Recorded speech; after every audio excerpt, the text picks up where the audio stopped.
대한민국 근현대사를 환경적 세계관으로 알리고 전하는 대한역사문화원의 한국 근현대사 바로 알기 특강입니다. 건국의 걸림돌, 공산폭동. 지난 시간 1948년 4월 3일에 일어난 제주 4.3 사건은 항쟁도 국가폭력도 아닌 50 총선거를 무산시켜 대한민국 건국을 방해할 목적으로 일으킨 공산폭동이며 무장 반란이라고 했습니다. 하지만 현재 4.3 사건은 폭동을 일으킨 가해자가 피해자로 폭도와 맞서 대한민국을 수호한 군인과 경찰은 가해자로 완전히 뒤바뀐 상태입니다. 오늘은 4.3 사건 역사 왜곡의 전말을 살펴보려고 합니다. 4.3 사건 역사 왜곡은 어떻게, 어디에서 시작되었을까요? 2000년 1월 12일 4.3 특별법이 제정되고 2003년 10월 15일 제주 4.3 진상보고서가 만들어졌습니다. 4.3 진상보고서는 이 왜곡을 주도한 매뉴얼이라 할 수 있습니다. 4.3 진상보고서가 말하고자 하는 핵심은 첫째, 4.3 사건이 국가폭력이라는 것이고 둘째, 4.3 사건에는 남노당의 개입이 없었다는 것입니다. 이 두 명제는 분명한 거짓입니다. 이 조작된 보고서의 등장 이후 4.3 사건은 폭동 반란에서 민중 항쟁으로 그 옷을 갈아입었고 이제는 대한민국 국민의 대다수가 4.3 사건을 민중 항쟁으로 받아들이게 되었습니다. 더 가가는 대한민국의 헌법을 수호하고 대한민국의 정체성을 지켜야 하는 대통령마저 4.3 사건 왜곡에 적극 동참했다는 것입니다. 노무현 전 대통령은 2003년과 2006년 두 번이나 공식적인 자리에서 4.3 사건을 국가 권력의 잘못이라고 말하며 사과한다고 했습니다. 도대체 무엇을 왜 사과한다는 것일까요? 2018년 문재인 전 대통령 역시 4.3 사건은 국가 폭력이었다며 사과한다라고 말했습니다. 도대체 두 분의 전 대통령은 누구를 적으로 생각하는 것일까요? 제주 4.3 사건은 공산주의자들이 일으킨 공산폭동이며 반란이었는데 어떻게 두 분의 전직 대통령이 생명을 걸고 나라를 지킨 공권력을 죄인으로 매도하고 공산폭도 편에 서서 4.3 사건을 해석하고 가해자를 두둔하는 것인지. 4.3 폭동이 항쟁으로 둔갑하고 가해자가 피해자가 된 데에는 희생자 부풀리기라는 사기극이 존재했음을 알아야 합니다. 제주 4.3 진상조사에서 희생자로 등록된 숫자는 현재 14,231명입니다. 이 숫자는 사망자와 행방불명자를 포함한 숫자입니다. 2000년 1월 12일 제주 4.3 사건 진상규명 및 희생자 명예회복에 관한 특별법이 공포된 이후 2000년 6월부터 희생자 신고 접수를 시작하여 2002년 11월 20일까지 횟수로 3년 동안 1715명이 4.3 희생자로 접수되었습니다. 생각보다 턱없이 적은 수에 놀란 노무현 정부는 이 희생자 숫자를 인정하지 않고 희생자 접수 기간을 2014년 5월 24일까지 약 12년을 연장하여 4.3 희생자 추가 신고를 받은 끝에 14,231명이라는 숫자가 나오게 된 것입니다. 12년을 연장하여 14,231명이라는 숫자가 나오게 되기까지 어떤 일이 있었던 것일까요?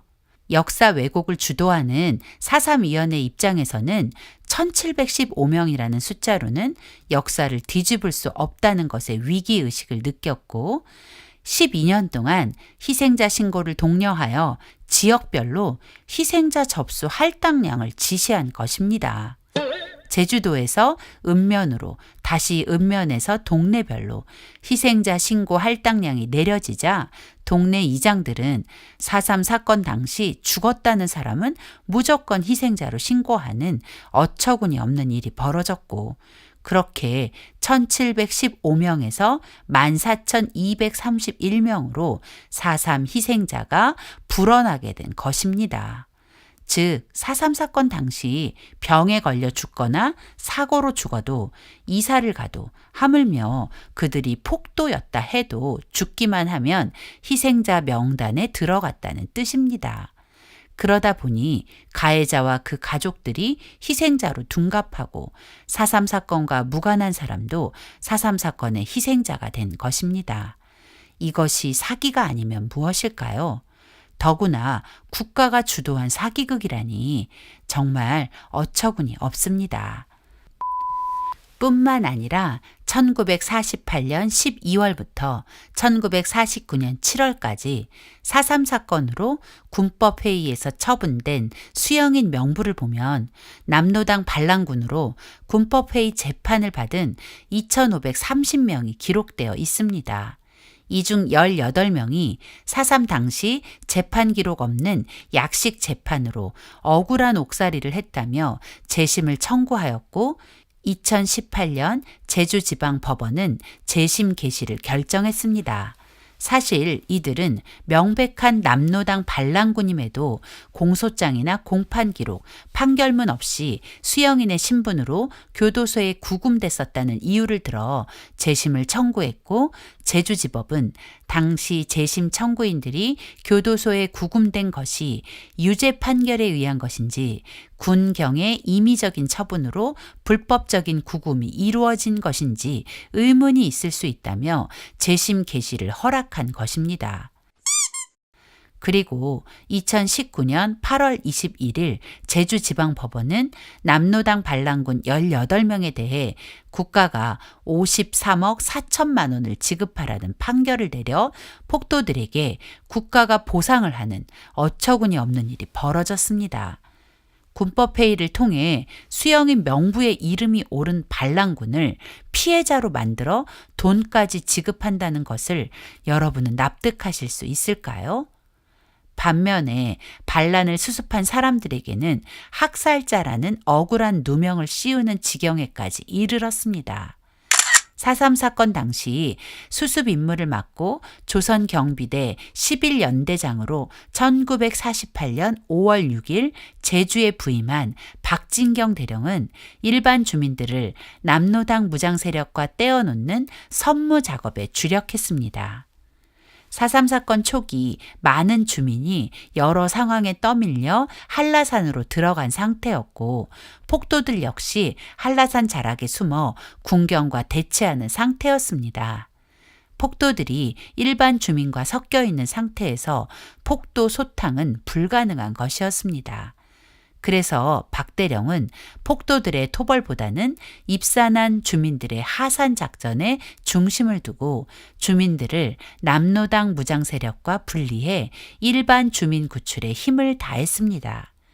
박대령의 이런 시도로 폭도들의 입지가 좁아지자 남로당은 문상길 중위에게 박대령 암살을 지시했고 박진경 대령은 6월 18일 새벽 남로당 프락치 문상길 중위에 의해 목숨을 잃게 되었습니다.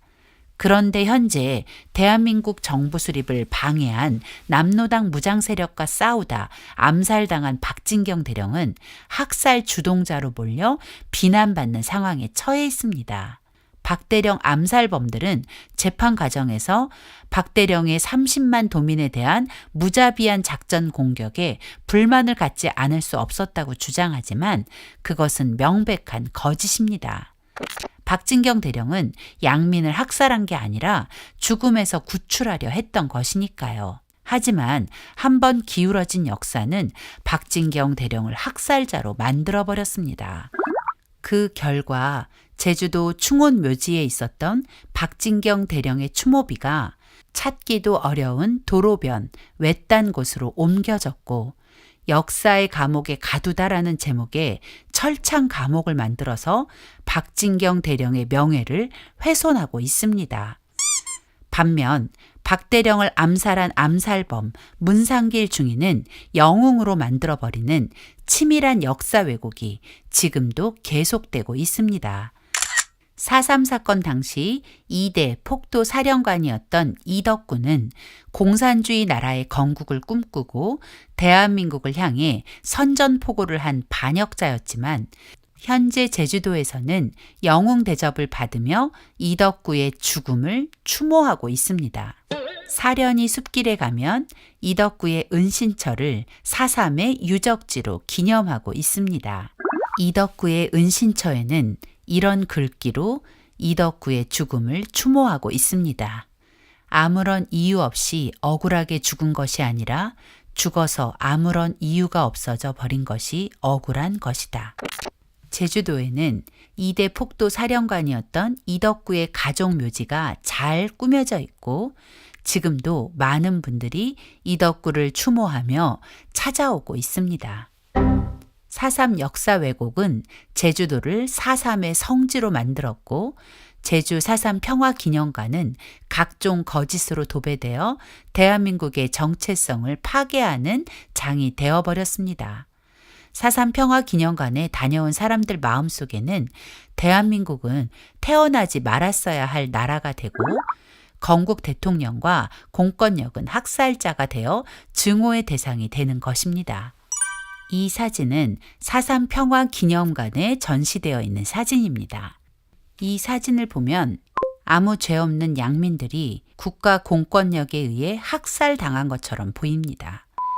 하지만 이 사진의 진실은 6.25 전쟁 당시 인천 상륙작전 이후 퇴각하던 공산군들이 무참하게 양민을 학살한 전주, 대전 학살 사진을 합성한 사진입니다.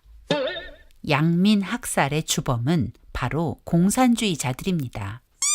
더구나 더 기가 막힌 것은 제주 4.3 평화기념관에는 4.3 희생자들을 추모하는 약 14,000개가 넘는 위패가 전시되어 있는데 이 위패 중에는 즉시 철거해야 할 폭동과 반란 주동자들의 위패가 섞여 있다는 것입니다.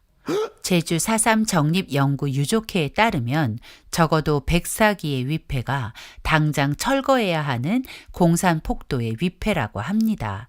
뿐만 아니라 제주 4.3 정립연구 유족회가 각종 자료와 증언을 통해 문제가 있는 위패를 추적한 바에 따르면 제주 4.3 평화공원 내 철거 대상 위패는 최대 수천여 기에 이를 것으로 추정된다고 합니다. 그러나 유족들의 이런 몸부림에도 공산 폭도 위패들은 여전히 피해자들 사이에 그대로 남아 있습니다. 왜 이런 역사 왜곡이 계속 자행될 수 있을까요? 바로 돈 때문입니다. 성경은 우리에게 이렇게 말합니다. 그들은 뇌물로 인하여 악인을 의롭다 하고 의인에게서 그 의를 빼앗는도다. 지금 대한민국에서 바로 성경이 말하는 그 일이 벌어지고 있는 것입니다. 가해자의 가족들은 무엇이 진실인지 알고 있으리라 생각합니다. 하지만 대한민국은 돈 때문에 악인과 의인을 바꾸어 버린 것입니다. 우리는 이제 누구든지 악으로 선을 갚으면 악이 그 집을 떠나지 아니하리라고 경고한 잠언 17장 13절 말씀에 귀 기울여야 합니다.